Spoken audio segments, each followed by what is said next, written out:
Lillard goes down with an injury, grabbing his high ankle. Not a good sign here from Milwaukee and Damian Lillard. Damian Lamonte Ali Lillard Sr., born July 15, 1990. Let's be clear right off top, Damian Lillard is not a bust in any way. As far as point guards go, he's one of my favorites of all time. My favorite thing about Dame is something you can't teach, that competitive fire. He's a rare mix of talent, leadership, and mental toughness. When it comes to the sport I grew up loving and still love more than anything today, what I respect most are players who truly compete and who are willing to live with the outcome. In that sense, Lillard has always been cut from a cloth of greatness. Soft-spoken off the court, but when it's time to go to war, he's a dog. If anyone deserves to have his career capped off with a championship, it's Dame. And even without one, the respect I have for his journey is untouched. But still, here we are. Today's feature is something I never thought I'd have to write, but I think we're watching the end of the road play out in real time. What once felt like a Hall of Fame story still is, but now it's one that's missing a proper ending. For over a decade, Dame gave everything he had to the Portland Trail Blazers. He stayed loyal when it made more sense to leave. He dropped 40 and 50 points in playoff games while surrounded by rosters that simply weren't built to win big. He was the definition of a franchise player. But over time, the league evolved, Portland stayed mediocre, and Dame's prime slowly burned away. Then came Milwaukee, the move everyone thought would give him his best shot at a ring, and in some ways it did. But even that fell apart faster than anyone expected. Injuries, chemistry issues, and a first-round exit. Now Dame is back in Portland, back where the climb began, but this time there's no real hope of a championship run. And just like that, it feels like the door is shut. One of the most dynamic, fearless, and respected guards of his generation is likely going to walk away from the game the same way he played it, on his own terms, just without a ring. Today's story is about how we got here and why someone as good as Dame couldn't reach the top. What happened? Let's talk about it. It's your boy JC Stunted Growth. Take a minute to like, subscribe, and comment on who I should do next. Damian Lillard is a 6'2" point guard from Oakland, California. After going overlooked in high school, he attended Weber State, where he developed into one of the top scorers in college basketball. By his junior season, he was averaging nearly 25 points per game and declared for the 2012 NBA Draft. Portland selected him 6th overall, and Lillard made an immediate impact, winning Rookie of the Year while averaging 19 points and playing all 82 games. Over the next decade, Dame became the face of the Blazers. He made 7 All-Star teams, 6 All-NBA teams, and built a reputation as one of the most clutch players in the league. His deep range, composure under pressure, and loyalty to Portland made him a fan favorite. But while his individual greatness was undeniable, the teams around him were rarely title caliber, and despite all the numbers and highlights, Lillard never reached the NBA Finals. Stunt number 1, staying too loyal for too long. Damian Lillard's career is defined by loyalty, and ultimately that might have been what cost him the most. In an era where star players regularly jump teams in search of better situations, Dame stayed in Portland for over a decade. He embraced the city, committed to the franchise, and carried rosters that were often just good enough to make the playoffs, but never built to win it all. And while that loyalty earned him respect, it also quietly wasted his prime. For years, the Blazers tried to build around him with limited success. CJ McCollum was a strong backcourt partner, but the duo lacked size and elite defense. The front office failed to land a true all-star caliber co-star, and the team's ceiling stayed stuck somewhere between first-round exits and second-round dreams. Meanwhile, the West kept getting stronger, and Dame kept grinding, dropping 40 and 50 points in games, but ultimately didn't matter in the long run. By the time Portland finally accepted it was time to rebuild, Lillard was already deep into his 30s, and while he publicly maintained that he wanted to win in Portland, deep down it was clear the roster around him wasn't close. The team's best move came too late, drafting Scoot Henderson and trading for future assets instead of going all in on Dame's timeline. In the end, he gave them everything and got very little help back.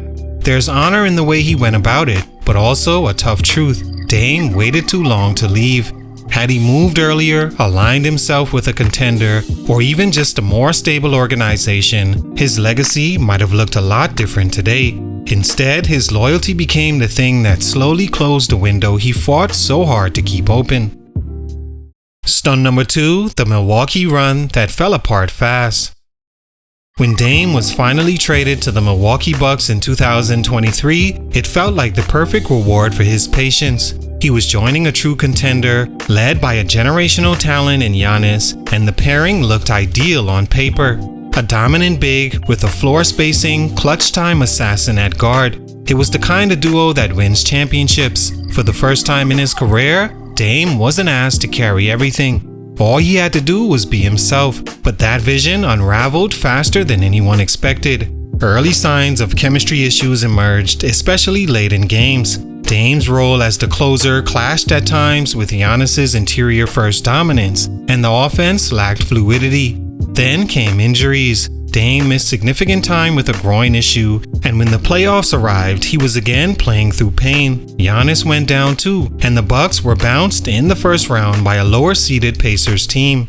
In less than a year, the situation went from promising to fractured. Milwaukee fired head coach Adrian Griffin mid-season, replaced him with Doc Rivers, and never quite looked like a team on the same page. What was supposed to be Dame's best shot at a title became another chapter of dysfunction, injuries, and unmet expectations.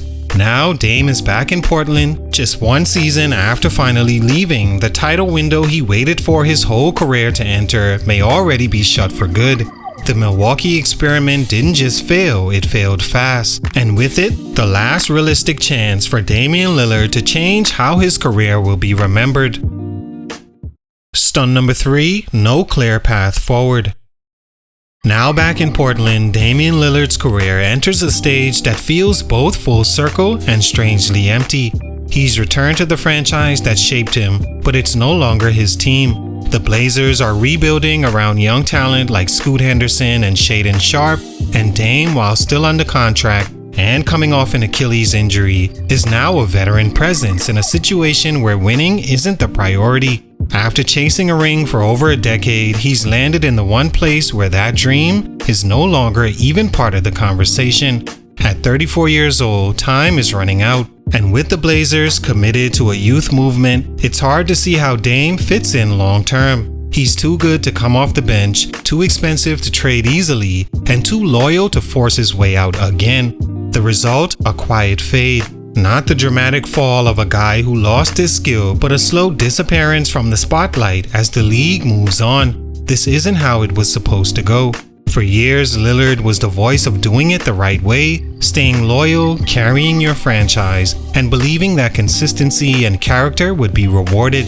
But the league changed. Loyalty started to look like stubbornness, and Dame's patience, while admirable, just didn't pay off. Now he finds himself in a strange basketball limbo, still capable, still respected, but no longer in position to contend.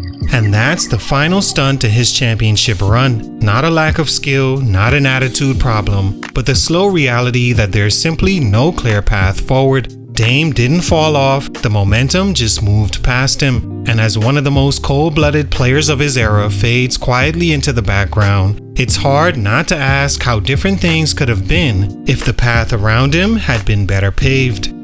All in all, Dame's career is already one of the most admired in modern basketball, not just for what he did on the court, but how he carried himself through it all. He stayed loyal when it wasn't trendy, gave everything to the franchise that drafted him, and remained unapologetically himself in a league full of image management and easy exits. His clutch moments, his deep range, his quiet leadership, those things are etched into the game forever. But greatness doesn't always end with a trophy. And for Dame, the combination of mistimed loyalty, missed windows, and unfortunate circumstances may have robbed him of the one thing his career truly deserved: a chance to lift that trophy. He chased it, came close, even left when the timing finally forced his hand. With no clear path forward, it feels like that door has quietly closed. And that's the part that stings, because Dame didn't fall off, he didn't waste his talent. He just never got the break he needed, and that's what makes his story frustrating. A reminder that being great, even for a long time, still doesn't guarantee the ending you deserve. Salute, much respect to a first ballot Hall of Famer, but for these reasons, he wasn't able to grow into a championship point guard. It's your boy JC Stunted Growth. Hit him out.